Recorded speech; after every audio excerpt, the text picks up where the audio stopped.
নমস্কার বন্ধুরা, আমি আলপনা সিম্পলের টেস্টিতে আপনাদের সবাইকে স্বাগত। আজকে শেয়ার করব রাখি স্পেশাল মিষ্টির রেসিপি। একই মিশ্রণ দিয়ে দু রকমের মিষ্টি বানিয়ে আজকের আপনাদের সঙ্গে শেয়ার করব।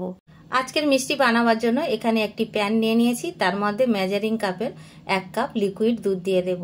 আর এই কাপ মেপেই কিন্তু আমি সব কিছু নেব। তো দেখুন, এখন আমি এখানে গুঁড়ো দুধ দিয়ে দেব। এখানে মেজারিং কাপের 2 কাপ গুঁড়ো দুধ আমি মেপে রেখেছিলাম। এখন আমরা দুধটাকে খুব ভালো করে মিশিয়ে নেব। লিকুইড দুধের সাথে গুঁড়ো দুধটাকে খুব ভালো করে আগে মিশিয়ে নিতে হবে। আপনারা চাইলে চামচ দিয়েও কিন্তু মিশিয়ে নিতে পারেন, যদি আপনাদের হাতের কাছে হুইস্ক না থাকে। লিকুইড দুধটা কিন্তু রুম টেম্পারেচারে ছিল, না ঠান্ডা না গরম। এখন আমাদের খুব ভালো করে মিশিয়ে নেওয়া হয়ে গেছে। আজকের মিষ্টি বানাবার জন্য অল্প একটু ফ্যাটের দরকার হবে, তার জন্য এখানে ঘি দিয়ে দিয়েছি। এখানে ঘি দিয়েছি 1 টেবিল চামচ। ঘিটা দেওয়ার পরে 1 চিমটি লবণ দিয়ে দেব। লবণটা কিন্তু মিষ্টিটার স্বাদ খুব সুন্দরভাবে ব্যালেন্স করবে। আপনারা যদি পছন্দ না করেন স্কিপ করে যাবেন। ভালো করে আবারও মিশিয়ে নেব। সব কিছু দেওয়ার পরে এখন গ্যাসের ফ্লেম অন করে গ্যাসের চুলাতে বসিয়ে দিয়েছি। এখন ভালো করে খুন্তি দিয়ে নাড়িয়ে নাড়িয়ে এইভাবে দুধটাকে গলিয়ে নেব। যত দুধটা গরম হতে থাকবে তলাতে ধরে যাওয়ার চান্স থেকে যাবে, তো সেজন্য অনবরত নাড়াচাড়া করতে হবে এইভাবে।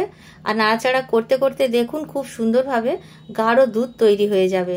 তারপরে এইভাবে ক্ষীরে পরিণত হয়ে যাবে। ক্ষীরে পরিণত হয়ে যাওয়ার পরে আরও নাড়াচাড়া করব। গ্যাসের ফ্লেমটা লো টু মিডিয়ামে রেখে নাড়াচাড়া করতে হবে। তারপরে দেখবেন একটা ডো আকারে তৈরি হয়ে যাবে। এরকমই কিন্তু দেখতে হবে, একদম শুকনো মতো করে নিতে হবে। যতটা সম্ভব চিটচিটে ভাবটা কমিয়ে দিতে হবে। দেখুন এইভাবে আমি রেডি করে নিয়েছি একটা ডো আকারে। এখন আমি একটি থালার মধ্যে বা প্লেটের মধ্যে নিয়ে নেব।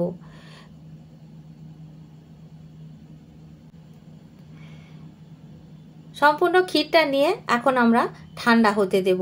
ঢাকা দিয়ে রেখে দেব রেস্টে। ততক্ষণে আমরা এখানে নিয়ে নেব একটি প্যান, তার মধ্যে ওই একই কাপের মেপে 2 কাপ জল দিলাম।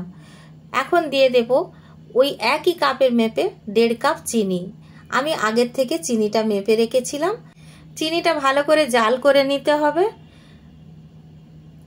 চিনিটা ফুটতে শুরু করে দিয়েছে। এখন আমরা দিয়ে দেব ছোট এলাচ। এখানে আমি 2টো ছোট এলাচ ফাটিয়ে দিয়ে দেব।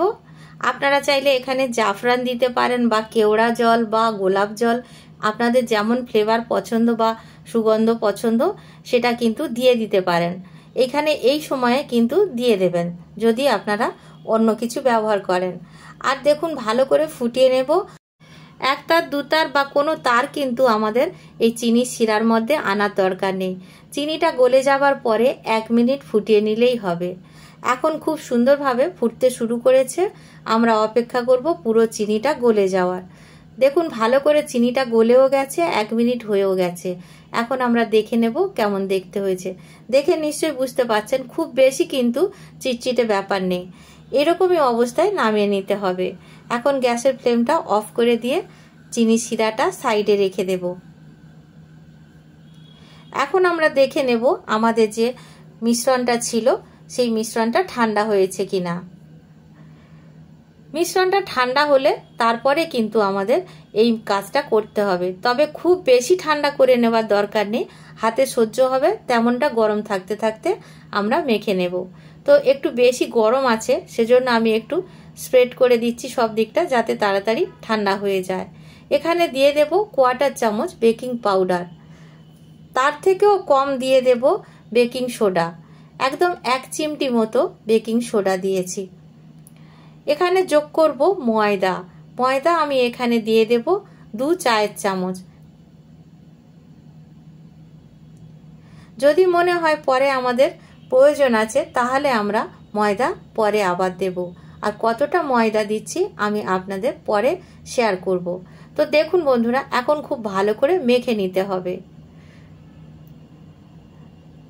খুব মসৃণ করে কিন্তু মাখতে হবে, একটু সময় নিয়ে, যাতে করে একদম কোথাও কোনো কিছু ডালা না থেকে যায়। এখন আমার মনে হচ্ছে ময়দা লাগবে, তাই আমি 1 চা চামচ দিয়ে আবারও একটু মেখে নেব। একসাথে বেশি ময়দা দেওয়া যাবে না, তাহলে কিন্তু খুব ভালো মিষ্টি তৈরি হবে না, শক্ত হয়ে যেতে পারে। খুব ভালো করে এইভাবে মেশাতে মেশাতে একটু আঠালো ভাব লাগবে, আপনার মনে হবে হাত থেকে ছাড়ছে না। আরও 1 চা চামচ এখানে আমি ময়দা নিয়ে নিলাম। ময়দাটা নেওয়ার পরে খুব ভালো করে আবারও মিশিয়ে নেব। যত ভালো করে মেশাবো আমাদের মিষ্টি ততটাই ভালো হবে। তো দেখুন এইভাবে আমি খুব ভালো করে মিশিয়ে নিচ্ছি, একদম মসৃণ করে নিচ্ছি। দেখুন এখন আমাদের খুব সুন্দরভাবে মিক্স করা হয়ে গেছে।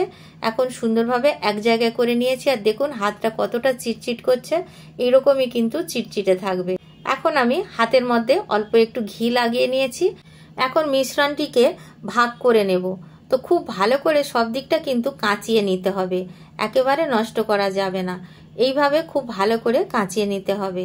আপনারা চাইলে থালার মধ্যে বা প্লেটটার মধ্যে অল্প একটু ঘি দিয়েও কাঁচিয়ে নিতে পারেন।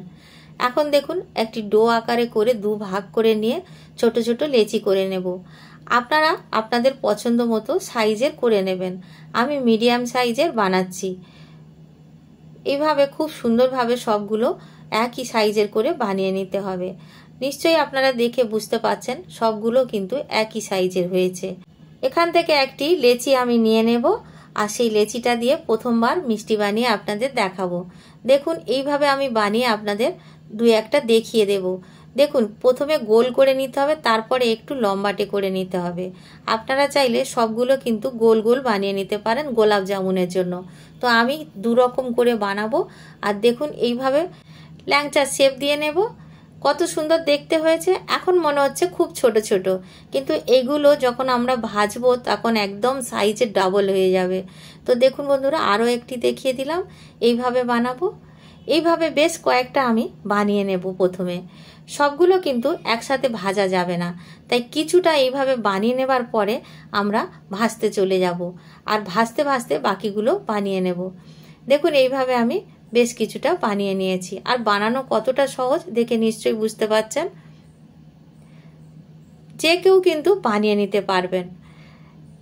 এখন আমরা ভাজতে দিয়ে দেব কিছুটা, তারপরে বাকিগুলো করে নেব। এখানে গ্যাস জ্বালিয়ে একটি প্যান বসিয়ে দিয়েছি, একটু বেশি পরিমাণে সাদা তেল দিয়েছি। তেলটাকে এখন অল্প অল্প গরম থাকতে থাকতে এখানে মিষ্টিগুলো ভাজার জন্য দিয়ে দেব।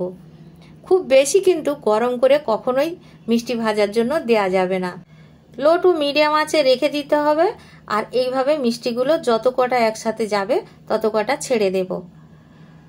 দেখুন আমি এইভাবে 7টা একসাথে ভেজে নেব, আর এইভাবে একটু করে হাতল ধরে নাড়িয়ে দেব। এখন আমরা কোনো রকম খুন্তি বা স্প্যাচুলা কোনো কিছু দেব না। এইভাবে নাড়াচাড়া করতে করতে কিন্তু সুন্দরভাবে ভাজা হয়ে যাবে। সবগুলো মিষ্টি কিন্তু ভাজতে শুরু করেছে। যখন ভাজতে শুরু করবে তেলের উপরে, তখন আমরা খুন্তি দিয়ে এইভাবে আলতো হাতে নাড়াচাড়া করে দেব, যাতে করে সব দিকটা খুব সুন্দরভাবে ভাজা হয়। বন্ধুরা আজকের ভিডিও যদি একটুও ভালো লাগে একটা লাইক করে দেবেন। আমার চ্যানেলে নতুন বন্ধু হলে প্লিজ একটা সাবস্ক্রাইব করে দেবেন। পাশে থাকা বেল আইকনটি অবশ্য করে প্রেস করে দেবেন, যাতে করে যে কোনো ভিডিও আমি আপলোড করব সবার আগে আপনার কাছে পৌঁছে যায়। দেখুন বন্ধুরা এইভাবে নাড়াচাড়া করতে করতে মিষ্টিগুলো আমাদের ভেজে নিতে হবে। এই মিষ্টিগুলো কিন্তু আপনারা রাখি পূর্ণিমার আগের দিন বানিয়ে রেখে দিতে পারবেন, আর পরদিন খেতে পারবেন। রাতে যদি বানিয়ে রাখেন ফ্রিজে রাখারও দরকার হবে না, বাইরে রেখে দেবেন। সারা রাতে এই মিষ্টিগুলো কিন্তু খুব সুন্দরভাবে রেডি হয়ে যাবে।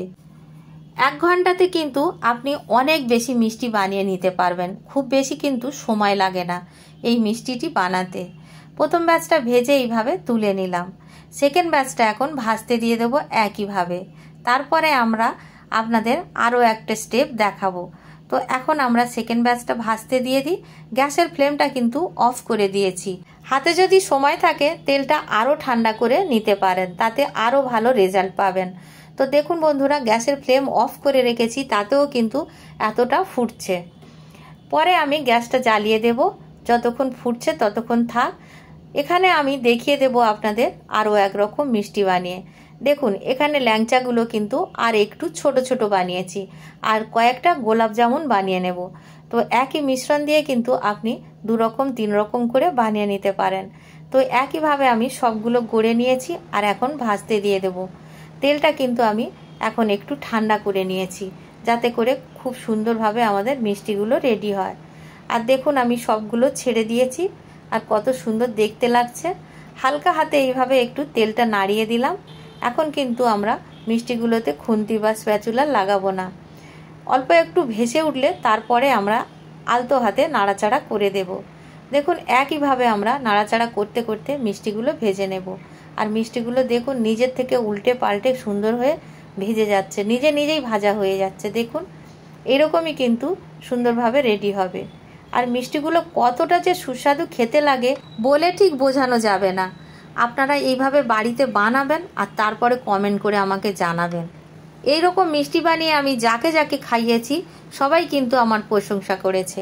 আর বন্ধুরা দেখুন কত সুন্দরভাবে ভাজা হচ্ছে। গোলাপ জামুনগুলো একদম গোল ফুলে একদম ডাবল হয়ে গেছে আর কত সুন্দরভাবে ভাজা হচ্ছে। এই রকম কিন্তু ভাজতে ভাজতে সুন্দর কালার এসে যাবে। গ্যাসের ফ্লেম মিডিয়াম টু লো ফ্লেমে রেখে ভাজতে হবে। প্রথম থেকে যদি আমরা গ্যাসের ফ্লেম বাড়িয়ে দিই তাহলে কি হবে, ভিতরটা কাঁচা থেকে যাবে, মিষ্টিটা ভালো রেডি হবে না।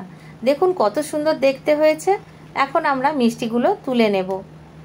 ভালো করে তেল ঝরিয়ে একটি পাত্রের মধ্যে রেখে দেব। আমরা কিন্তু সাথে সাথে চিনি শিরাতে দেব না। তো দেখুন বন্ধুরা আমার সবগুলো মিষ্টি ভাজা হয়ে গেছে। এখন আমরা দেখে নেব যে গরম আছে কিনা, কতটা গরম আছে। আগে যেগুলো ভেজেছিলাম সেগুলো কিন্তু অনেকটা ঠান্ডা হয়েছে আর বাকিগুলো কিন্তু গরম আছে একটু। তো এইভাবে একটা একটা করে প্রথমে আমরা রসের মধ্যে দিতে থাকবো। আর রসটা এখন ঠান্ডা হয়ে গেছে বা চিনি শিরাটা এখন ঠান্ডা হয়ে গেছে। এখন আমরা একটু গ্যাসের ফ্লেমে দিয়ে গ্যাসটা অন করে দিয়ে তারপরে মিষ্টিগুলো এইভাবে রসের মধ্যে বা শিরার মধ্যে দিয়ে দিচ্ছি। যেহেতু গ্যাসের ফ্লেম অন আছে মিষ্টিগুলো কিন্তু গরম হতে থাকবে আর আমাদের মিষ্টিগুলো কিন্তু গরম হয়ে যাবে। তো দেখুন ভালো করে কিন্তু একবার ফুটিয়ে নেব। সবগুলো এইভাবে দেওয়ার পরে ঢাকা দিয়ে আমরা মিষ্টিগুলো ফোটার অপেক্ষা করব। যখন ফুটতে শুরু করবে বা বয়েল আসতে শুরু করবে তখন আমরা গ্যাসের ফ্লেমটা অফ করে দেব। দেখুন বয়েল আসতে শুরু করেছে, মিষ্টিগুলো একটু রসের মধ্যে ডুবিয়ে দিচ্ছি এইভাবে আলতো হাতে ধরে।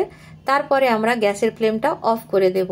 দেখুন গ্যাসের ফ্লেমটা অফ করে দিয়ে এখন নামিয়ে নেব। গ্যাসের ফ্লেম থেকে নামিয়ে আমরা এখানে মিষ্টিগুলো রেস্টে রেখে দেব। ঠান্ডা হওয়ার অপেক্ষা করব। 3 ঘন্টা পরে আমি আপনাদের সঙ্গে শেয়ার করছি দেখুন মিষ্টিগুলো কেমন দেখতে হয়েছে। 3 ঘন্টা পরে কিন্তু খাওয়া যাবে মিষ্টিগুলো। তবে আপনারা যদি 6 ঘন্টা বা 8 ঘন্টা রেখে খান বেশি ভালো লাগবে। তো মিষ্টিগুলো অনেক নরম হয়ে গেছে, দেখুন অনেকটা ফুলেও গেছে। এই মিষ্টিটা কিন্তু আপনারা রাখি পূর্ণিমা কেন যে কোনো উপোসের দিনেও কিন্তু বানাতে পারবেন। যদি উপোসের জন্য বানান আমি যে লবণ দিয়েছি সেটা কিন্তু রক সল্ট দেবেন। আর দেখুন কতটা নরম হয়েছে, প্রত্যেকটা ল্যাংচাগুলোও খুব সুন্দর নরম হয়েছে আর এখানে গোলাপ জামুনগুলোও খুব সুন্দর নরম হয়েছে। প্রত্যেকটা মিষ্টি কিন্তু খুবই সুন্দর হয়েছে। আপনারা এইরকম মিষ্টি যাকে খাওয়াবেন সবাই কিন্তু প্রশংসা করবে। এতটা লোভনীয় হয় এই মিষ্টিগুলো বন্ধুরা, সবাই খেতে অনেক বেশি পছন্দ করবে। দেখুন আমি কেটে একটা দেখাচ্ছি ভিতরটা কেমন দেখতে হয়েছে। একদম রসালো, দেখুন ভিতরটা খুব সুন্দরভাবে জালিদার হয়েছে আর একদম রসালো। এইরকমই কিন্তু দেখতে হবে। আপনি ভাবতেও পারবেন না 1 ঘন্টার মধ্যে এতটা সুন্দর মিষ্টি আপনি রেডি করে ফেলতে পারবেন। হ্যাঁ আপনাদের রেস্টে রাখতে হবে কিন্তু রেডি করতে খুব বেশি সময় লাগে না। এরকমই দেখতে হবে। বাড়িতে বানালে কেমন লাগলো কমেন্ট করে জানাবেন। রেসিপি যদি ভালো লাগে একটা লাইক করে দেবেন। আমার চ্যানেলে নতুন বন্ধু হলে সাবস্ক্রাইব করতে ভুলবেন না যেন। আজকের এই পর্যন্ত, দেখা হবে পরের ভিডিও নতুন কোনো রেসিপির সঙ্গে। সুস্থ থাকবেন, ধন্যবাদ, নমস্কার।